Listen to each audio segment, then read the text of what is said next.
Nous aborderons dans cette séquence du MOOC ce que l'arrivée des nouvelles technologies change dans la création de bandes dessinées, comment elles impactent le travail de création, quelles collaborations elles permettent désormais avec les autres industries créatives, la télévision, le jeu vidéo, le cinéma et l'édition interactive.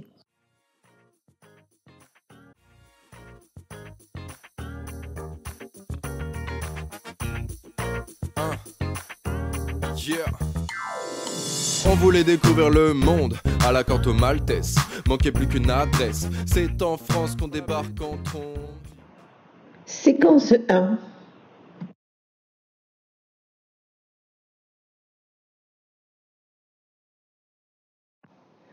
Les séquences vidéo que nous vous proposons sont issues du projet européen Comics et Digital, programme Erasmus+, et la plupart ont été réalisées par des étudiants.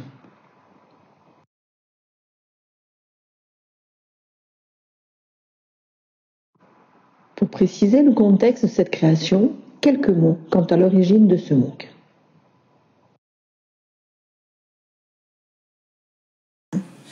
Je m'appelle Sophie Safi, je suis professeure des universités à Aix-Marseille Université et je représente un collectif d'acteurs qui sont à l'origine de ce MOOC dans le cadre d'un projet européen Erasmus+, Comics and Digital. Le MOOC que nous vous proposons porte sur la création de bandes dessinées dans un contexte de collaboration internationale. Il s'adresse à un public large, auteurs de bandes dessinées ou lecteurs, férus de BD et intéressés par les nouveaux moyens de création que permet le numérique dans ce domaine.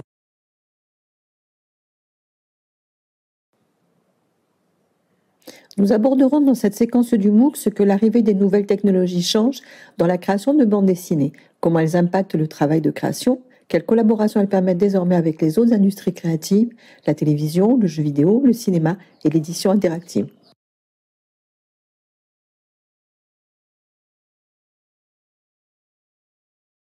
Du papier aux nouveaux médias, la BD explore désormais de nouveaux terrains de jeu. L'intrusion du numérique impose de nouvelles pratiques dans toute la chaîne de création et de fabrication des albums, qui deviennent parfois des applications.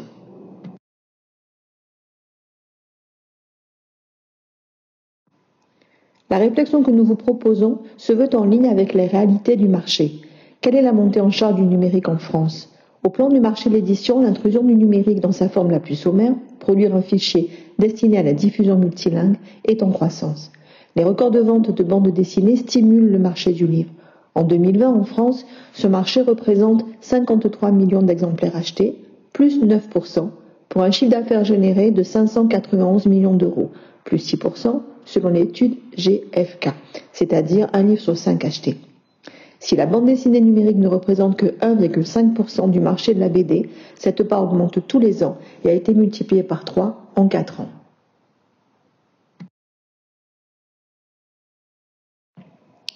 Et on doit constater l'évolution des usages de lecture depuis le Covid-19. Pendant la pandémie, les moins de 25 ans se sont mis à lire le plus, pendant les 2 périodes de confinement.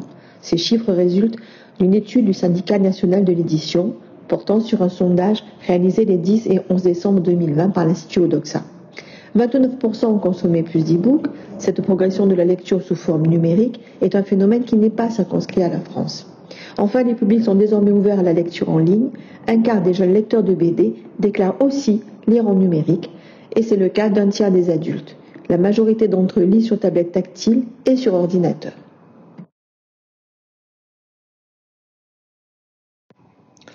Mais quelle est la vision de ce cours du point de vue des enseignants ? L'objectif du projet était de faire travailler les étudiants de manière collective. La mise en pratique de cet objectif a donné de très bons résultats. Comment on est parvenu à les faire travailler en collectif ? Ils ont eu 3 semaines de formation au cours desquelles ils avaient des ateliers pratiques. Et on a 4 groupes avec 4 langues différentes. Et sur les 3 semaines, chaque groupe a travaillé avec un des 3 autres groupes. Ce qui fait qu'à chaque semaine qui correspondait à un nouvel exercice technique, à la production d'un nouvel objet, ils devaient collaborer avec un groupe différent. Donc avec des langues différentes, Et ils y sont parvenus parce qu'ils ont réussi à utiliser toutes les solutions qu'ils avaient à leur disposition, intercompréhension entre les langues romanes, usage de l'anglais si nécessaire, et même une introduction au turc, ce qui permettait parfois une compréhension, mettons par exemple entre un étudiant turc et un étudiant espagnol, chacun parlant sa langue, même si l'étudiant espagnol ne connaissait que 3-4 mots de turc. Pourquoi? Parce qu'ils partageaient sur un terrain professionnel de spécialité. Et tous les étudiants ont très bien compris que la barrière des langues n'en est pas une quand on partage un savoir commun qui, en l'occurrence, était la discipline professionnelle de ces futurs artistes ou designers.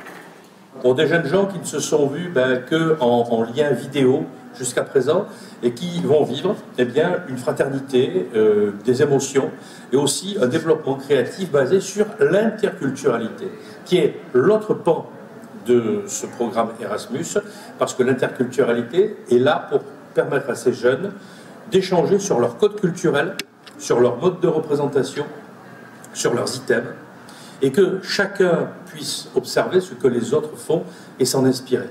Le design, c'est un mélange permanent de savoir et de savoir-faire. C'est une transformation. C'est ce qui permet à un esprit créatif de se renouveler de manière permanente, que l'on soit ici, au sud de la France, ou que l'on soit en Turquie, en Italie, en Espagne, chez nos partenaires.